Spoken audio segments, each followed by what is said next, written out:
Friends, Gujarati ફૂડીમાં તમારું સ્વાગત છે. દિવાળી આવી રહી છે તો આપણે હમણાં નાસ્તા જ શીખી રહ્યા છીએ બધા. આજે આપણે બનાવવાના છે ચકલી.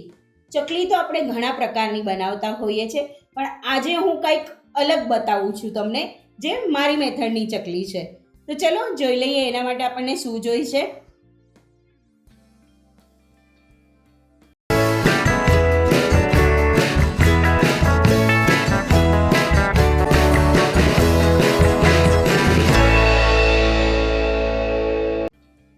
એના માટે આપણને જોઈશે 1 કપ ચણાનો લોટ,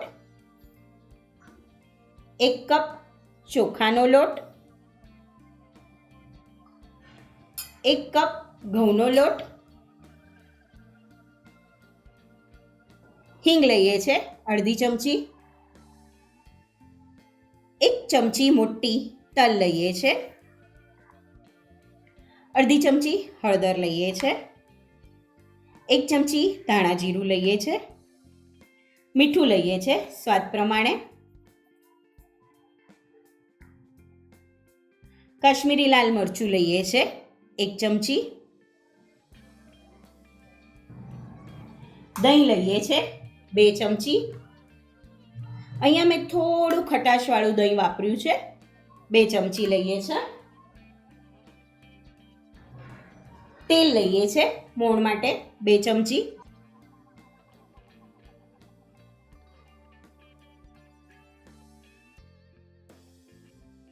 બધું મિક્સ કરી લઈએ.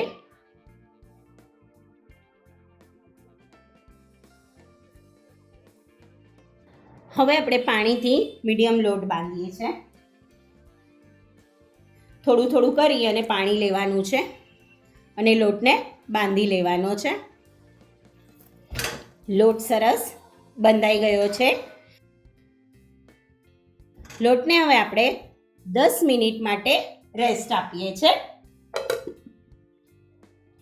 10 મિનિટ થઈ ગઈ છે. હવે આપણે એમાં થોડું તેલ એડ કરીએ છીએ લોટને કૂણવવા માટે. લગભગ આપણે 1 ચમચી, નાની 1 ચમચી જેટલું તેલ લીધું છે અને આપણે લોટને કૂણવી લઈએ છીએ.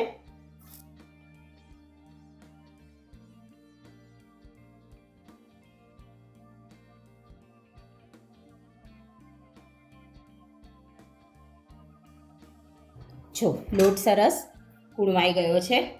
હવે આમાંથી આપણે એક ગોળો લઈ લઈએ છીએ.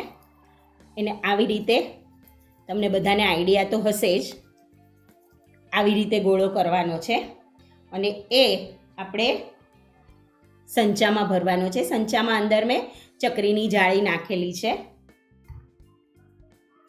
જેટલું સમાય એટલું આપણે ભરી દઈએ છીએ.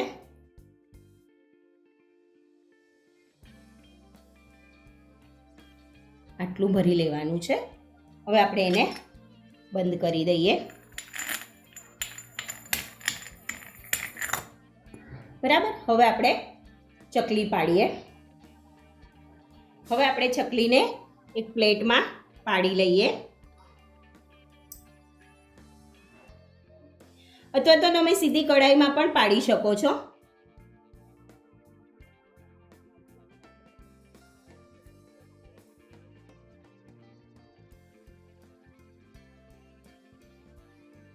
જો લોટ સરસ બંધાણો હશે ને તો ચકલી જરા પણ તૂટશે નહીં, એટલે એને સરખો સરસ કૂણવી લેવાનો છે. અને માપનું ખાસ ધ્યાન રાખવાનું છે. આવી જ રીતે આપણે બીજી ચકલી પાડી લઈએ. ચકલીને હવે આપણે તળી લઈએ.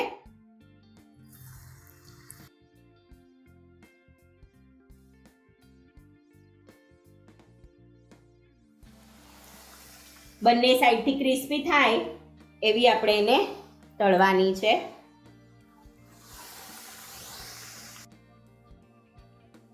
ચકલી તળાઈ ગઈ છે. હવે આપણે એને બહાર કાઢી લઈએ. એવી જ રીતે આપણે બીજી ચકલી તળી લઈએ.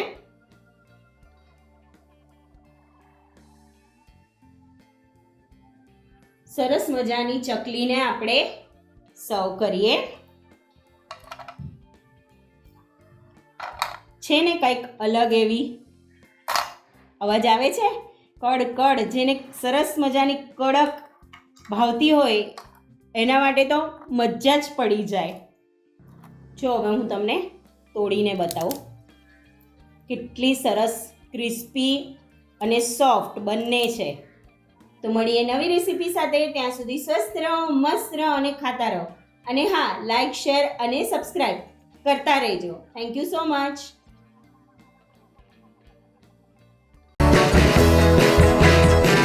લાઈક કરો, શેર કરો, સબસ્ક્રાઇબ કરો.